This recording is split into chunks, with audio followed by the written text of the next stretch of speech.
It's only 93 miles from Florida and just 13 from the Bahamas. But like the smoke that coils from its legendary cigars, the Republic of Cuba exists in a time and space all its own.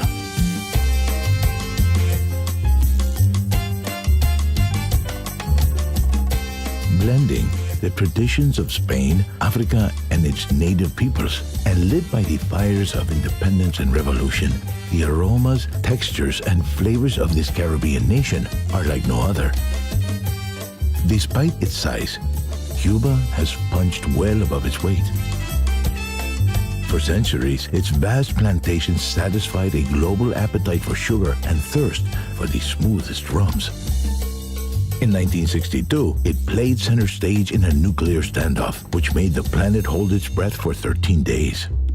And through it all, its infectious rhythms taught the world how to move its hips.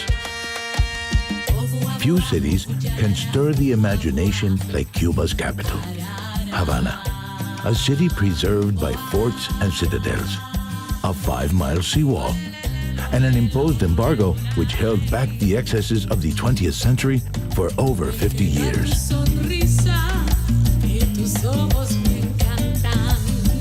Havana's symbol is La Giradilla, dedicated to the city's first female governor, who scanned the horizon each day for her husband's return from the sea. 400 years later, she continues to wait high above the Castillo de la Real Fuerza, the city's original fort. While her husband never returned from his explorations, today she watches as millions of travelers come to explore her city. The fort overlooks Plaza de Armas, the birthplace and heart of Old Havana. Step into the cool colonial elegance of the Palace of the Captains General, once home of governors, today the home of the Museum of the City of Havana.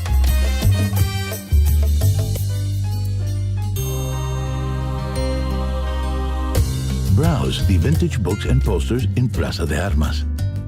Take the short walk to the Plaza de la Catedral, where fortunes are told and salsa spills from beneath the arches. Made from blocks of coral cut from the ocean floor, the Cathedral of St. Christopher is a Cuban Baroque masterpiece that has been called music set in stone. For 100 years, was also the resting place of Columbus, who claimed the fertile lands for Spain in 1492.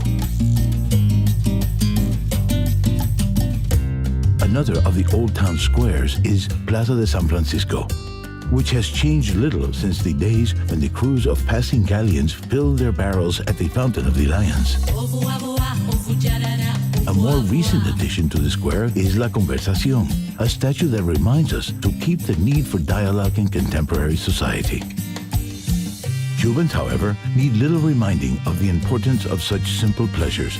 In a world where our heads are increasingly bowed to the smartphone, this is a city where people still walk with their heads held high. There's something truly liberating walking these advertisement and franchise-free streets where you can be open to millions of unguarded moments, like the curbside battles of wits, the characters, the melancholy of peeling paint, and the promise of a new coat. One place that will never see a paintbrush is La Bodeguita del Medio. Enjoy a mojito and add your name to the thousands of others which adorn every surface of this iconic bar. Getting around the city is easy. Simply walk, catch a bus, or cruise in style. Havana is home to thousands of classic autos from a golden age, which, just like the city, only becomes more alluring with each passing year.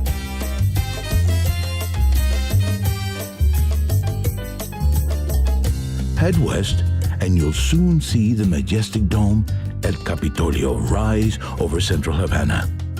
The streets here are lined with some of Havana's finest architectural treasures, such as the Great Theater of Havana and the National Museum of Fine Arts.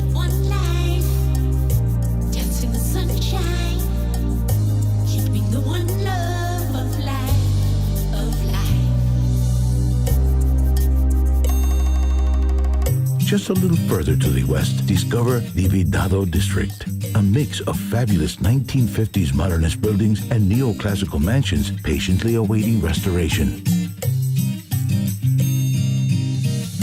Explore the markets, then join ice cream-loving locals at Coppelia, Havana's futuristic temple to the multi-scoop. The Vedado is also home to the University of Havana, a hotbed of inquiry and dissent for almost 300 years.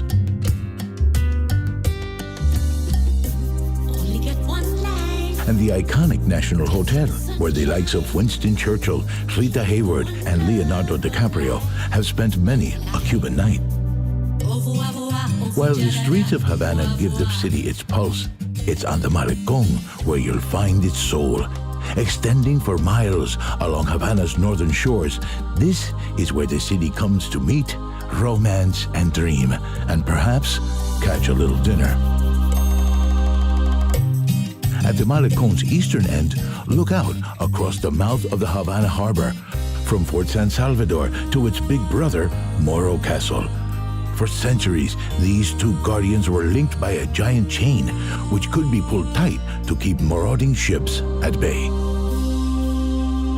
While you're near the Malecón's eastern end, visit the Museum of the Revolution, housed in the former presidential palace of deposed dictator Batista. The museum is a dedication to those who took part in the long march to a free Cuban homeland. You'll find tributes to Cuba's political heroes all over Havana. But there is none greater than the Plaza de la Revolución, where more than 1 million Cubans can gather at a time.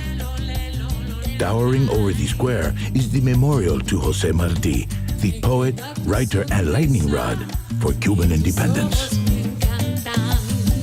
Pay your respects to Cubans, great and small, at Colón Cemetery, a city within a city containing over 500 mausoleums.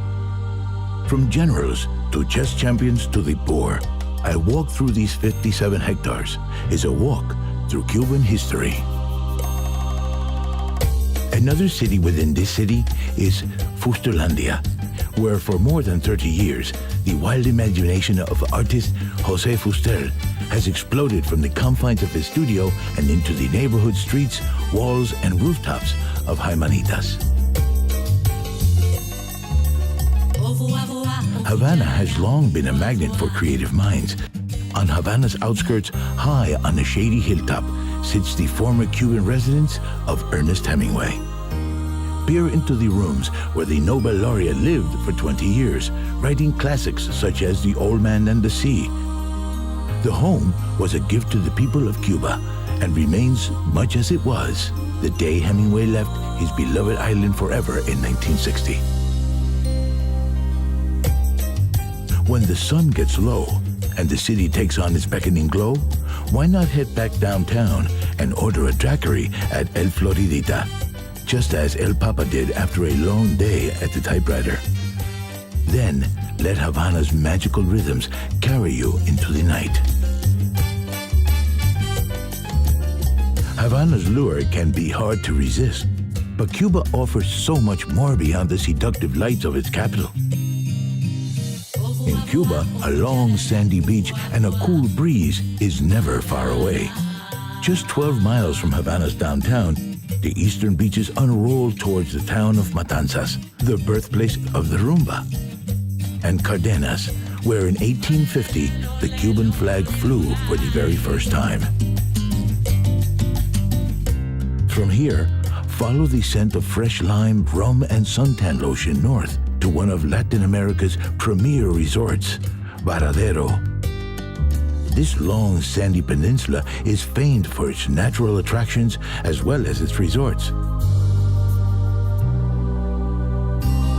Be sure to take a walk in the Avariacacos Ecological Reserve and experience the subterranean world of the Cueva de Ambrosio. Then, cool off in the pure, crystal waters of nearby Cueva Saturno.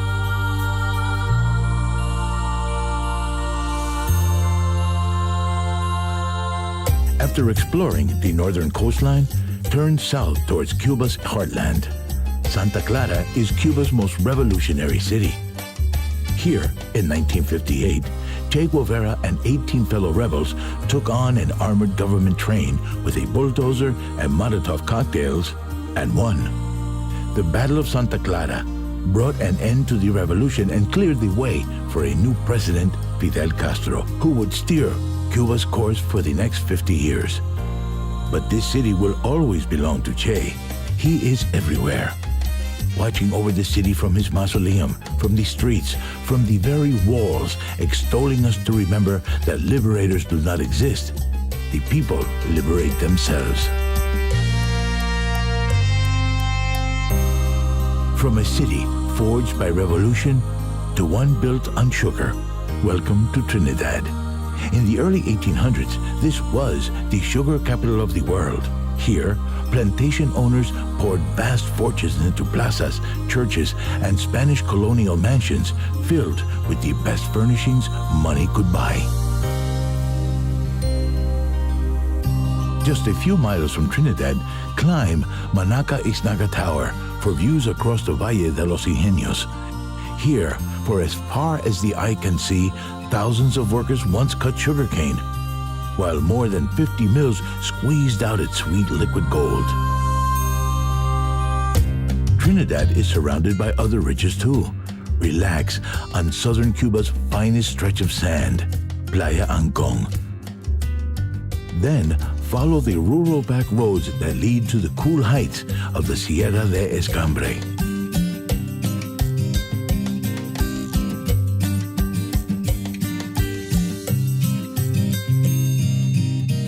In Cienfuegos, the mood changes from Spanish to something a little more Parisian.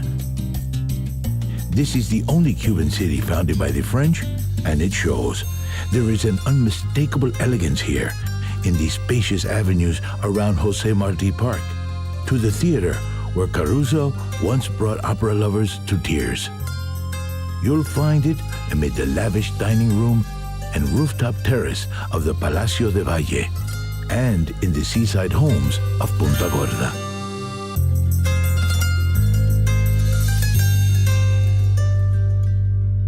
And when it's time to experience nature's elegance, you'll find plenty nearby in the bird life of Laguna Guanaroca and in the afternoon light of Rancho Luna Beach.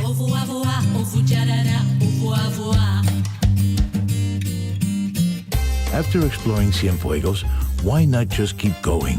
Because there's so much more to discover in this country, which opens to the world more each day.